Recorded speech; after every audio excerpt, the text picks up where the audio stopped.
Adelante. Muy bien. Bueno, aquí por supuesto yo estoy con tiento leyendo y compartiéndote porque están entremezcladas cosas del libro y cosas Sí, eso me parece lógico. que yo Con- he puesto y pues bueno, sí, eso es natural, todos hacemos así. Continúa. ok. em, Son politicón, había dicho Aristóteles, un animal político, un animal que toma decisiones más allá de los mandatos del instinto, la supervivencia y el entorno. Justo por esa mezcla de naturaleza y moral que nos conforma, la ética kantiana vendrá a ser una ética imperativa, una ética del deber, una ética de la ley. Esta ley nos la damos nosotros mismos, pero dado el carácter sensible natural del humano o lo que Kant llama las inclinaciones, están siempre presentes. Este deberá obligarse a hacer aquello que en verdad quiere y debe desde la perspectiva moral. Como dijera Rousseau, el impulso del simple apetito es esclavitud y la obediencia a la ley que uno mismo se ha prescrito es libertad. Muy bien. Eh, bueno, Aquí terminas tu escrito. bueno, no, realmente la idea es continuarlo. Esto para mí es como la introducción, Ya. pero, pero bueno, tú dime. No, no, no, no. Lo que te quiero decir que si tú te metes por estos caminos, no vas a poder completar en 90 minutos el tema, para nada. ¿Eh? Sí. Entonces, yo veo que está bien, pero está bien para un escrito sosegado, eh, que no tenga de varias, no muchas, pero unas cuantas páginas, para ser presentado de esa manera, pero no nunca para presentar lo esencial de que te están, por lo que te están interrogando en esta cuestión. La ética kantiana y la modernidad, no sé cómo le llaman, ¿no? Ujú.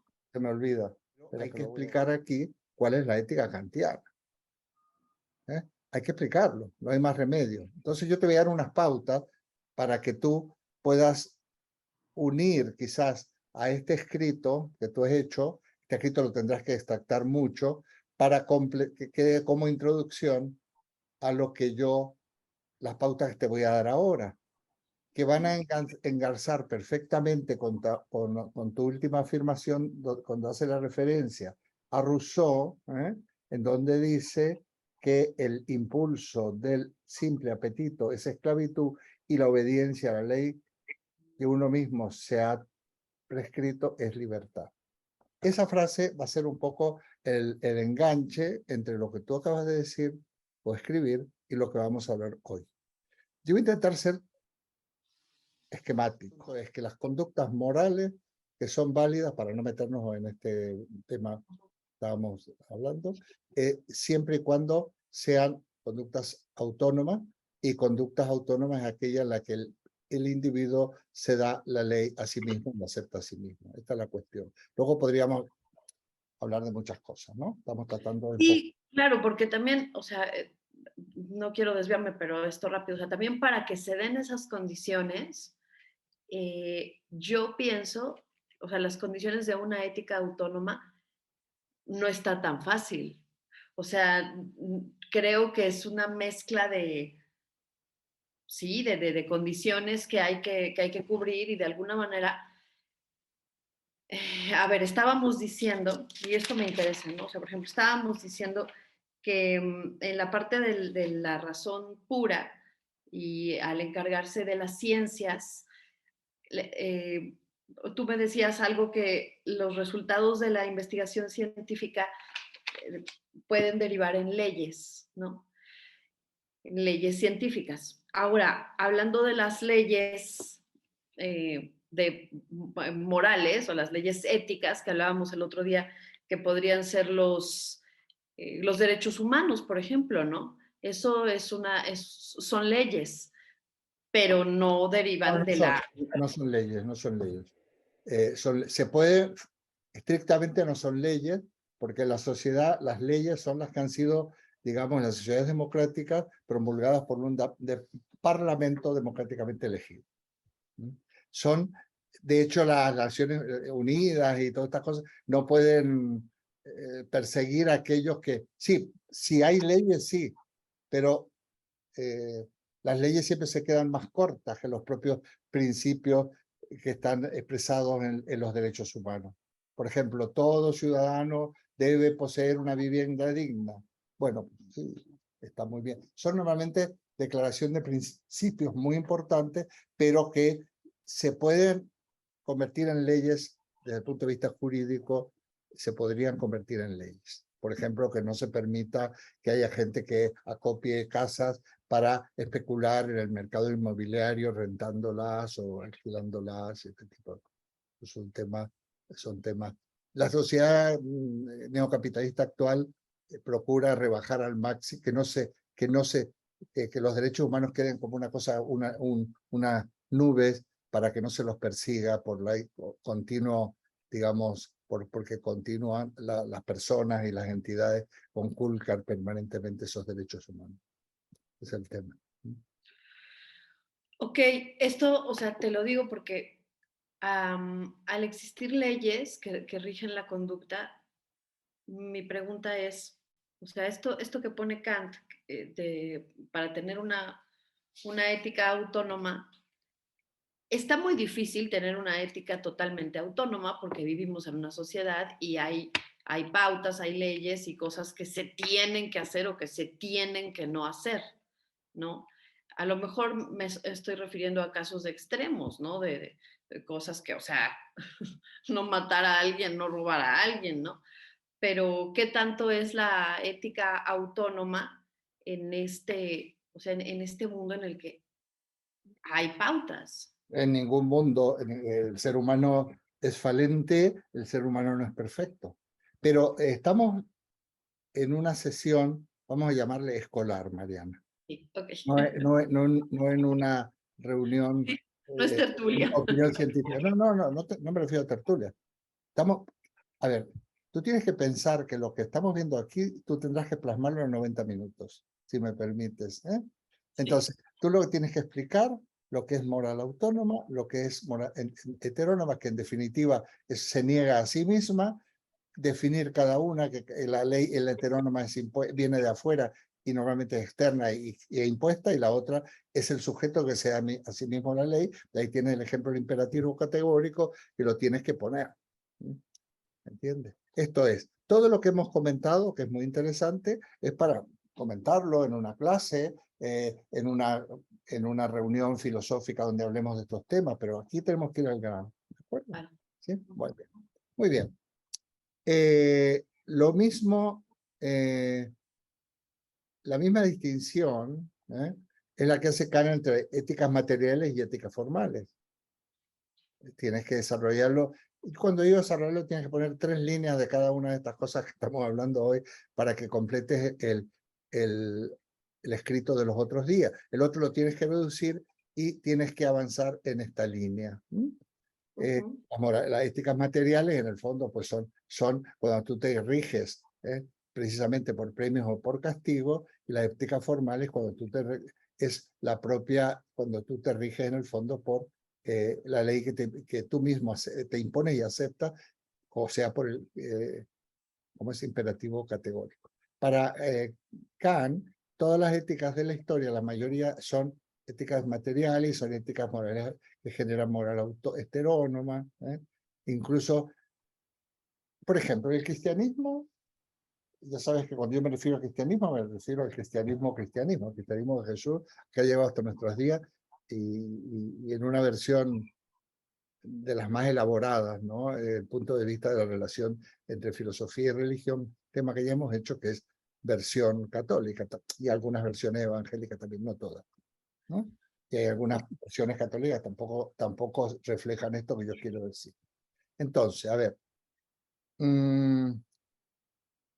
vamos a suponer moral cristiana, ya que o sea, hay una serie de normas, de preceptos, de mandamientos, como tú le quieras llamar, que los individuos deberían cumplir.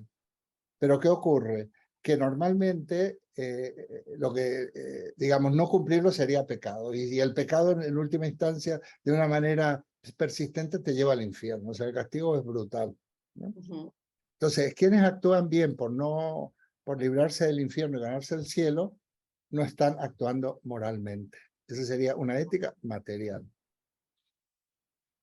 Entonces, la ética, digamos, relacionada con la moral cristiana, ¿es siempre heterónoma? No, porque lo que dice Jesús, amamos los unos a los otros, no es una norma, es una invitación.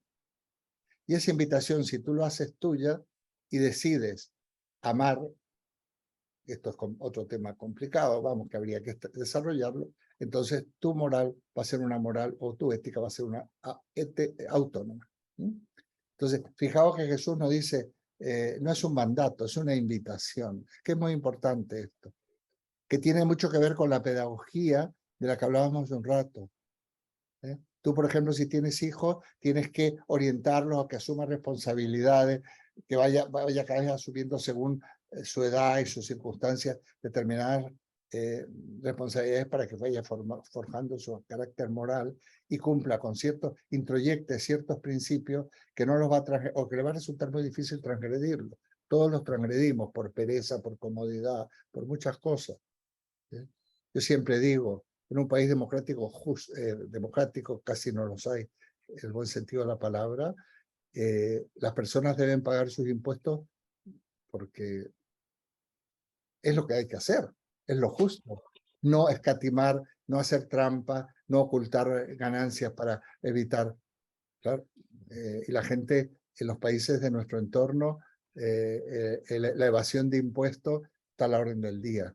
Y uno dice esto y dice, bueno, pero ¿tú en qué mundo vives? Yo vivo en un mundo donde tenemos que cumplir, hacer, siempre y cuando las cosas estén bien gestionadas. Sería otro tema. Es la convicción, ¿de acuerdo? Ok, esta convicción, o sea, aquí lo que me parece interesante es que cómo puede hacer la transición, o sea, viniendo de una ética heterónoma, como el ejemplo que tú decías, ¿no? El ejemplo cristiano, pues ahí está la tabla de mandamientos clarititos, ¿no? Pero entonces al hacer como esta transición de la invitación, amaos los unos a los otros, el cristiano realmente se convence, o sea, se entiende y abraza el significado de esto, y al final su ética autónoma a la que llegó por convencimiento propio va a acabar obedeciendo a la primera, que es la ética heterónoma, ¿no? O sea, creo que eso está súper interesante y tiene que ver con también con la libertad, pero con la libertad de aceptar aceptar, ¿no? Abrazar esta ley como que es lo que realmente se desea hacer. Claro, bueno, yo he puesto el ejemplo del cristianismo y algunos me dicen, bueno, y los que no cristianos, bueno, vamos a... Sí, no, básicamente, no, pero que básicamente lo importante aquí es que si tú actúas, digamos, tratas a los demás siempre como fin y nunca como medio, como dice Kant, pues lógicamente estás actuando y asumes eso verdaderamente. Hay una cantidad de cosas que no vas a hacer. Explotar, por ejemplo, al trabajador, evadir impuestos, en fin, casi todas aquellas conductas relacionadas con la corrupción en nuestras sociedades no las vas a hacer porque nunca vas a tratar a los demás como medio, sino como fin, ¿no? Esto tiene hasta una lectura de política y una lectura de cómo se entienden las relaciones laborales, todo es muy serio.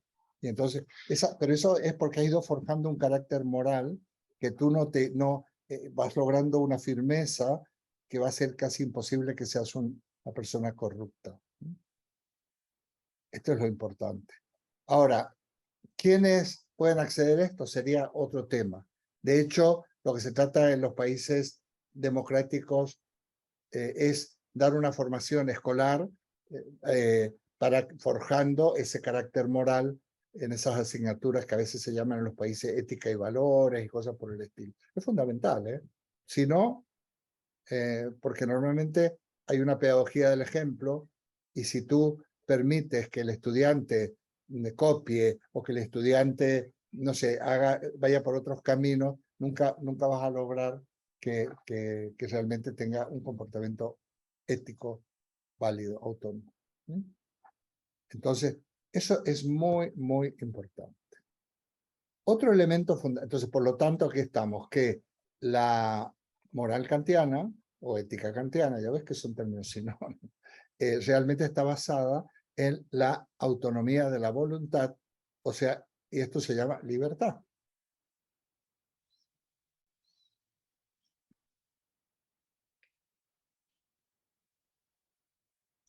Un elemento fundamental también, que los tienes que simplemente mencionar, que es el un fundamento básico de la ética kantiana, son los postulados de la razón práctica.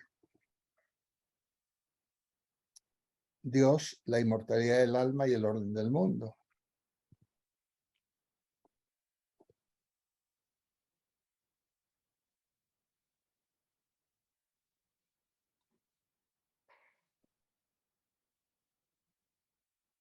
Entonces, pero esto no es el único fundamento válido. Se puede llegar a una ética laica, una ética cívica, sin necesidad de postular la existencia de Dios. ¿Y por qué digo postular? Porque Kant, que es interesante ver cuál es el fin último de la ética kantiana, a lo mejor no está tan lejos en lo que tú decías al principio de la ética aristotélica, porque si la ética aristotélica en el fondo es en la búsqueda del bien, y el bien es la felicidad, eso Kant está intacto, porque él considera que ese bien y la felicidad total se va a conseguir en otra vida, en otras dimensiones. Él dice, para mí, si el alma, si no existe, hablando de la inmortalidad del alma, que es clave para esto, si no existiera, esto es casi textual, un lugar allende este mundo, más allá de este mundo, en donde el ser y el deber ser se unificaran, pues mi vida no tendría sentido. ¿Qué es el ser y el deber ser? O sea, el deber ser es lo que tú deseas, lo que buscas, lo que persigues. Y el ser es cuando se concreta. Y como la mayoría de nuestros deseos no se concretan en la vida, que para Kant sería esta vida, pues sería casi una tomadura de pelo que no hubiera otra vida en donde tú verdaderamente lo consiguieras. Y esto no es ni más ni menos que el estado, digamos, de gracia de los cristianos o cosas por el estilo. Que conste que yo no estoy de acuerdo con esto. Que conste que yo no estoy de acuerdo en postular, pero Kant lo hace porque, bueno, por convicciones, porque precisamente es libre de postular o no postular, y yo no estoy de acuerdo porque yo creo que esta vida es la única que hay. Yo. Cada uno que crea lo que quiera, y yo respeto todas estas cuestiones, ¿no? Y bueno, pues ya tienes diferentes, o sea, para resumir, tenemos que, esto tú lo tienes que desarrollar. Resumir, primero, diferenciar razón teórica de razón práctica. Segundo, definir y diferenciar moral autónoma y moral heterónoma. Tercero, explicar y consignar, explicar y comentar el imperativo categórico. Y cuarto, digamos, bueno, y esto nos llevaría y todo esto partiendo de la base. Bueno, seguimos. Y luego hacer una referencia a los postulados de la razón práctica. Los postulados no requieren demostración, lo postula. ¿Por qué? Porque están enraizados y basados en la libertad, que es la base de la ética kantiana.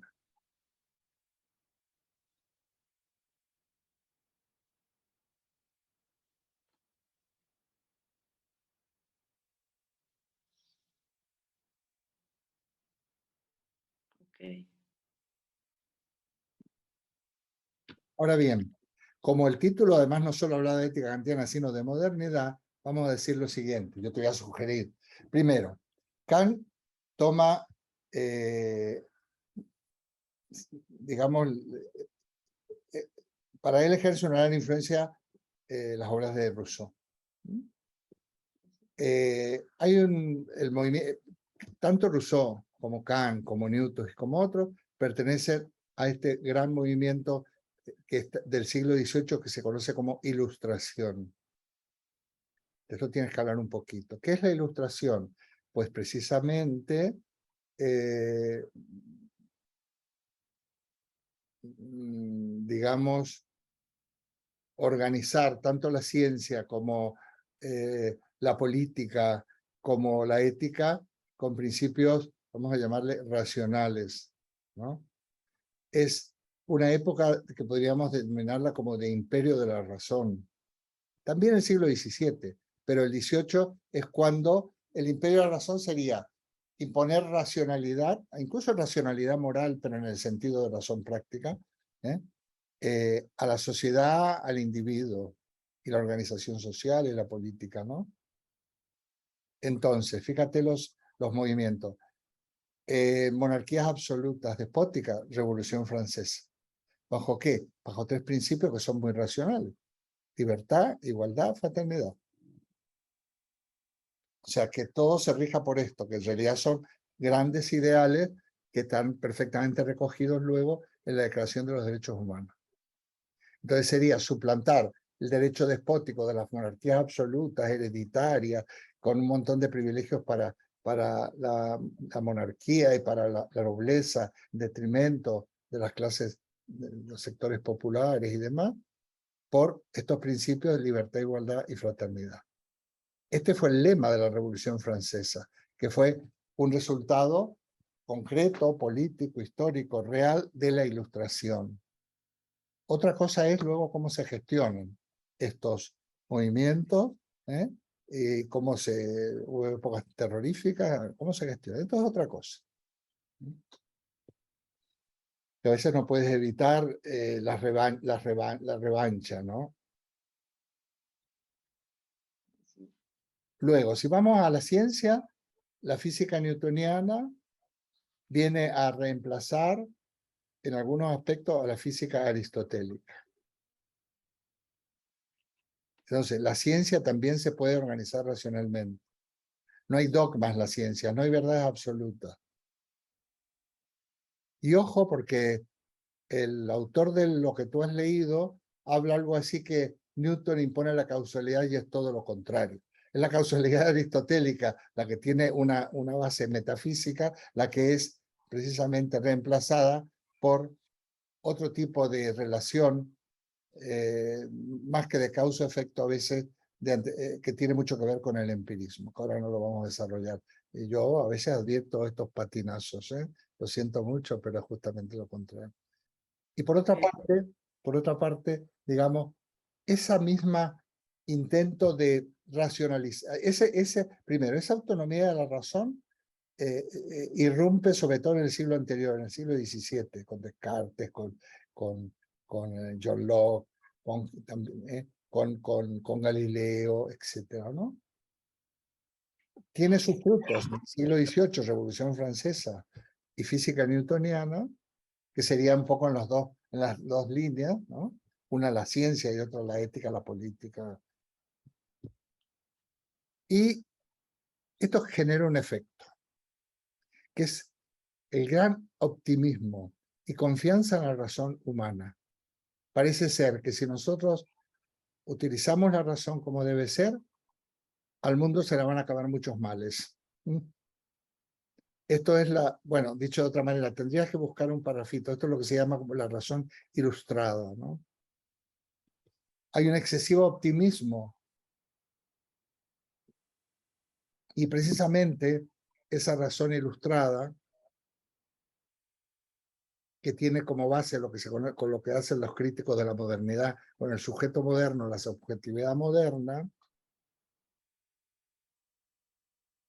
curiosamente va a dejar de lado muchas veces al hombre concreto. Y esa va a ser la crítica, se va a hacer a la modernidad en el siglo XIX. Un Marx, un Kierkegaard, posteriormente un Nietzsche y luego el existencialismo del siglo XX. ¿Cómo dijiste dejar de lado al hombre concreto? Claro, porque todo esto son estamos siempre en la cuestión de la razón, pero resulta que el hombre concreto es el hombre. Por un lado, el trabajador, el proletario, Carlos Marx, y por otro lado, ese hombre común y corriente de Kierkegaard, que sufre, que tiene anhelos, que se frustra, que vive. O sea, es un poco, también tiene que ver eso con cierto desarrollo del romanticismo, ¿no? Okay. Bueno, y ahí hay una serie de autores que ya se podrán ir. O sea, que no está garantizada que con esa revolución que ha habido, esa nueva manera de entender la razón, no está garantizado que consigamos esos ideales que la Ilustración plantea, aunque yo, Eduardo, creo que aún la Ilustración y el pensamiento kantiano y de estos autores no han sido todavía consecuentemente explotados. Hay mucho que todavía habría que aprovechar antes de hacer una crítica de la modernidad de estos hallazgos, ¿no? Yo tengo un tema que dice crítica de la modernidad. ¿Se ha pasado a la modernidad? Bueno, habría mucho que hablar. La ética no es algo etéreo. La ética se implementa en tiene como dos grandes caminos de desarrollo concreto. La política y el derecho, o el derecho y la política.